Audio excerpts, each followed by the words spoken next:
ह्या आय-पी-ओ ट्रस्टला गव्हर्नमेंटकडून fixed monthly income येतोय आणि बरेच वर्ष येत राहणार आहे. कोणती आहे ही कंपनी आणि नक्की करते काय? चला बघूयात. तर ह्या आय-पी-ओ ट्रस्टचं नाव आहे CTS ट्रान्सनेट इन्व्हेस्टमेंट ट्रस्ट आणि हा एक इन्फ्रास्ट्रक्चर इन्व्हेस्टमेंट ट्रस्ट आहे. म्हणजे नॉर्मल कंपनी शेअर नसून इन्फ्रास्ट्रक्चर ॲसेट्समधून इन्कम जनरेट करणारा ट्रस्ट स्ट्रक्चर आहे. आणि ह्या ट्रस्टची स्पॉन्सर कंपनी आहे एपिक ट्रान्सनेट इन्फ्रास्ट्रक्चर प्रायव्हेट लिमिटेड. तर ह्यांचा आय-पी-ओ 21 एप्रिलपर्यंत ॲप्लिकेशनसाठी ओपन आहे. आता ह्यांचं इन्कम स्ट्रीम बघूयात. पहिला इन्कम स्ट्रीम म्हणजे टोल कलेक्शन. दुसरा इन्कम स्ट्रीम म्हणजे गव्हर्नमेंट ॲन्युटी पेमेंट्स. सिंपल भाषेत सांगायचं तर कंपनी रोड बांधते किंवा मॅनेज करते आणि त्या बदल्यात गव्हर्नमेंट ठरलेल्या कॉन्ट्रॅक्टप्रमाणे दर 6 महिने किंवा ठराविक काळाने पैसे देते.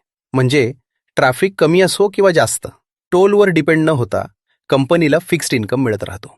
म्हणून ही कंपनी एक प्रकारे हायवे रेंट बिझनेस सारखी आहे.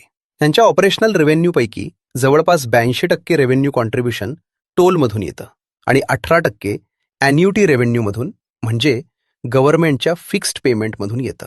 ह्यांच्याकडे सध्या 9 राज्यांमध्ये पसरलेले 10 ऑपरेशनल रोड ॲसेट्स आहेत.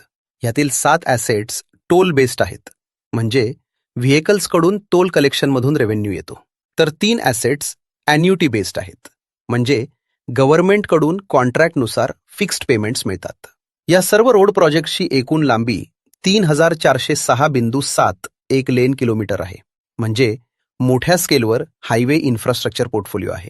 डायव्हर्सिफाईड लोकेशनमुळे एकाच राज्यावर डिपेंडन्सी कमी होते आणि मल्टिपल रिजन्समधून इन्कम येण्याचा फायदा मिळतो.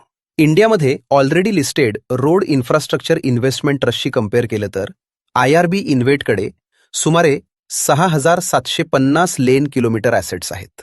इंड इन्फ्रावेट ट्रस्टकडे जवळपास 5600 लेन किलोमीटर पोर्टफोलिओ आहे.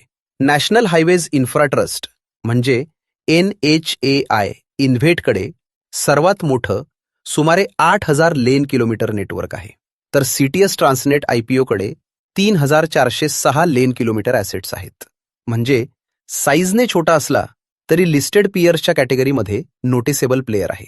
म्हणजे फ्युचरमध्ये ॲसेट्स ॲड झाले तर स्केल वाढण्याची संधी आहे. पण ह्या बिझनेसमध्ये काही रिस्क फॅक्टर्ससुद्धा आहेत. यांच्या रेव्हेन्यूपैकी मोठा हिस्सा टोलमधून येतो, त्यामुळे ट्रॅफिक कमी झालं तर इन्कमवर थेट परिणाम होऊ शकतो. दुसरीकडे ॲन्युटी इन्कमसाठी गव्हर्नमेंटवर डिपेंडन्सी आहे, कारण फिक्स्ड पेमेंटसाठी गव्हर्नमेंट हाच मुख्य क्लायंट आहे. म्हणून ट्रॅफिक स्लोडाऊन, टोल पॉलिसी बदल किंवा गव्हर्नमेंट पेमेंट डिले झालं तर बिझनेसवर प्रेशर येऊ शक्यतं. आणखी एक महत्त्वाचा पॉईंट म्हणजे 31 डिसेंबर 2025 पर्यंत कंपनीवर 4247.05 करोड रुपये कर्ज होतं. आता फायनान्शियल्स बघूया. 2023 मध्ये टोटल इन्कम 1885 करोड रुपये होता. लॉस 633 कोटी रुपये होता. पण एबिडा 1084 कोटी रुपये पॉझिटिव्ह होता. 2024 मध्ये टोटल इन्कम वाढून 2038 कोटी रुपये झाला. लॉस 738 कोटी रुपये झाला. पण एबिडा 1259 कोटी रुपये पॉझिटिव्ह होता. 2025 मध्ये टोटल इन्कम अजून वाढून 2165 कोटी रुपये झाला. लॉस कमी होऊन 415 कोटी रुपये झाला आणि एबिडा 1434 कोटी रुपये पॉझिटिव्ह होता. आणि एप्रिल 2025 ते डिसेंबर 2025 ह्या काळात टोटल इन्कम 1570 कोटी रुपये आला. लॉस 214 कोटी रुपये लॉस होता. पण एबिडा 1089 कोटी रुपये पॉझिटिव्ह होता. म्हणजे रेव्हेन्यू साईड ठीक दिसते, पण लॉस आहे. आता लॉस पाहून घाबरू नका, कारण सिंपल रिझन आहे. ह्या कंपनीकडे रोड्स, इन्फ्रास्ट्रक्चर ॲसेट्स खूप मोठे आहेत. ॲसेट्स मोठे म्हणजे डेप्रिशिएशन पण मोठं लागतं. डेप्रिशिएशन म्हणजे ॲसेट वापरल्याचा अकाउंटिंग खर्च. कॅश बाहेर जात नाही, पण बुक्समध्ये खर्च दाखवला जातो. त्यामुळे टोटल लॉस असला तरी एबिडा पॉझिटिव्ह आहे. म्हणजे डेप्रिशिएशन, इंटरेस्ट आणि टॅक्स असे अकाउंटिंग खर्च काढले तर कंपनी ऑपरेशनल लेवलवर प्रॉफिटमध्येच आहे. तर ह्या IPOमधून कंपनी 1105 कोटी रुपये रेज करणार आहे. आणि पॉझिटिव्ह पॉईंट म्हणजे ह्यात ऑफर फॉर सेल काहीही नाही. म्हणजे एक्झिस्टिंग इन्व्हेस्टर्स स्वतःचे शेअर्स विकून पैसे काढत नाहीत, तर सगळा पैसा बिझनेस ग्रोथ, डेट रिडक्शन आणि ॲसेट्ससाठी वापरला जाणार आहे. रिटेल इन्व्हेस्टर्ससाठी ह्या IPOमध्ये मिनिमम इन्व्हेस्टमेंट जवळपास 15,000 रुपयांच्या आसपास असणार आहे. आता मी अप्लाय करणार का?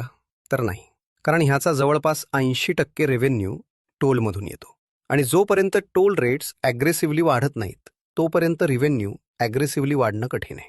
आणि टोल रेट्स वाढले म्हणजे शेवटी पैसे आपल्या खिशातूनच जाणार. म्हणजे एका खिशातून पैसे काढून दुसऱ्या खिशात ठेवायचे कशाला?